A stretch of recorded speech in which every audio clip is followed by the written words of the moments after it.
দর্শক, আপনি দেখছেন স্টার বাংলা সংবাদ, সাথে আছে আমি জান্নাতুল আফসানা। চট্টগ্রাম ১৪ আসনের সংসদ সদস্য নজরুল ইসলাম চৌধুরী বলেছেন, জনগণের ভাগ্য উন্নয়ন করা হলো প্রধানমন্ত্রী শেখ হাসিনার মূল লক্ষ্য। এজন্য তিনি দেশের যোগাযোগ সহ প্রতিটি ক্ষেত্রে ব্যাপক উন্নয়ন সাধন করেছেন। ইতিমধ্যে চন্দনাইশের ছোট বড় প্রায় সকল সড়কে উন্নয়ন কাজ সম্পন্ন হয়েছে।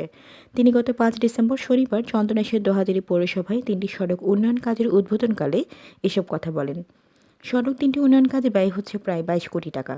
এ সময় অন্যদের মধ্যে উপস্থিত ছিলেন চন্দনাইশ থানার অফিসার ইনচার্জ নাসিরউদ্দিন সরকার, উপজেলা প্রকৌশলী মোহাম্মদ রেজা উন্নবী, এম বাবর আলী ইনু, আব্দুল শুকুর, নবাব আলী, শাহ আলম মেম্বার, জামাল উদ্দিন মেম্বার, মোহাম্মদ করিমুল্লাহ, জিয়াউল হক জিয়া, মোহাম্মদ হোসেন মোহাম্মদ, ওসমান আলী, আমিনুল ইসলাম চৌধুরী, কাইসার, মোহাম্মদ লোকমান হাকিম, জসিমউদ্দিন হিরু, আব্দুল হাকিম রাজু, মোহাম্মদ সোলাইমান, মাহিদুল ইসলাম রাজীব, মেজবাউদ্দিন খান ভুট্টো, শাহজাহান গাজী, গিয়াসউদ্দিন রুবেল, সালাউদ্দিন রাসেল, মশিউর রহমান রাশেদ, ইরফান আহমদ জাসু, সাইম চৌধুরী, সাইফুল ইসলাম আসিফ প্রমুখ।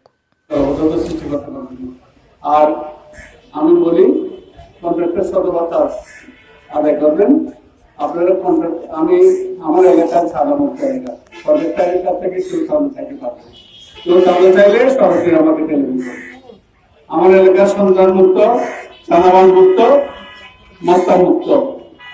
সেই জন্য আমি আপনাদের অনুরোধ জানাচ্ছি, আপনারা ওনাদেরকে কাজ করতে দেবেন। তবে শতভাগ কাজ যদি দেখেন যে কাজের দুর্নীতি হচ্ছে, অনিয়ম হচ্ছে, তখন ইঞ্জিনিয়ার সাহেবকে জানাবেন। ইঞ্জিনিয়ার সাহেব অ্যাকশন না করলে আমাকে জানাবেন, তখন আমি ধন্যবাদ সবাই।